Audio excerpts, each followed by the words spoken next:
We have been discussing midterm and all of that.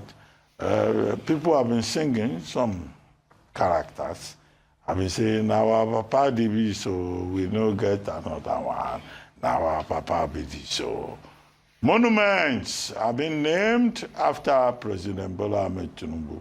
I'm waiting for the day they will name Asurok after Bola Ahmed Tinubu. Some imbeciles who think that they have opportunity say that anything can be named after the president. They've even named the International Conference Center after the president, dancing and singing in a demonstration of obvious banality.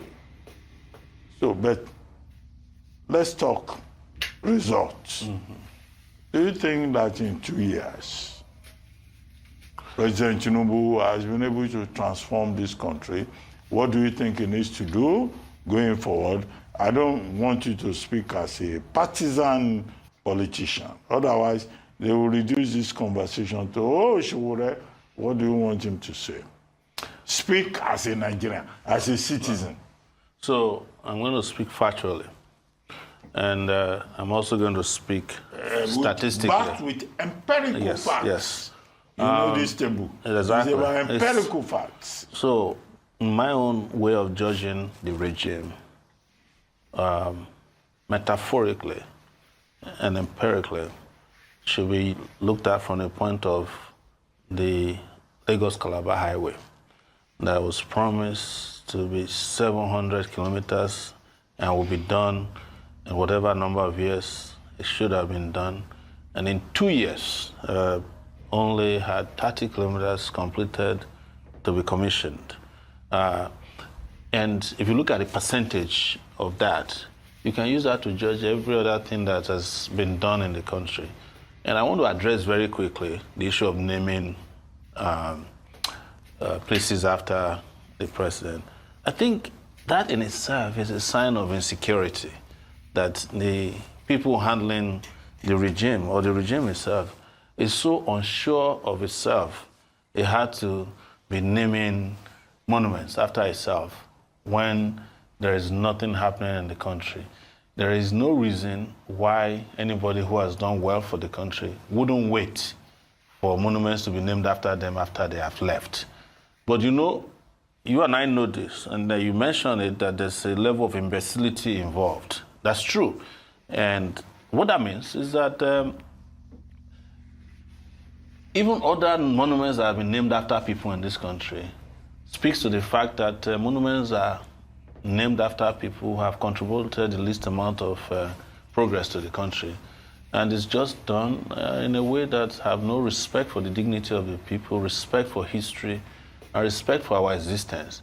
But, you know, when you look at it now, even Nigeria itself was a monument named after falsehood, Niger area, by a person without integrity, a Flora Shaw. So monument naming is not anything that anybody should worry about, but you made a fundamental statement about how this naming ceremonies come about. They come from a place of shallowness, and I dare say and repeat, imbecility. Okay, so if they name Asurok after President Bola Ahmed Tinubu tomorrow, you are going to say it's imbecility? Anybody can name anything they want after anybody. I've stated before, and I'll say it here today for Nigeria, if to become the president of this country, most of the places named after these former Nigerian leaders will be named after trees and probably rivers in Nigeria. We have plenty of them, because those ones deserve those places to be named after them. At least they are consistent and they contribute to our ecological balance than people who contribute nothing. Sometimes I get depressed when I'm driving on roads in Abuja and I see Buhari Road, Babangida Road, or Abacha Barrack. I just like wondering what is wrong with us. But here you have it. That's the map of imbecility.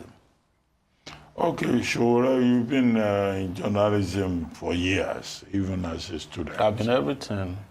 A little bit of everything. No, I don't want to say you have been in everything. But you have also Activist, journalist, politician, yeah, you have also entrepreneur. your own quota to journalism. Yes. And we started this program today by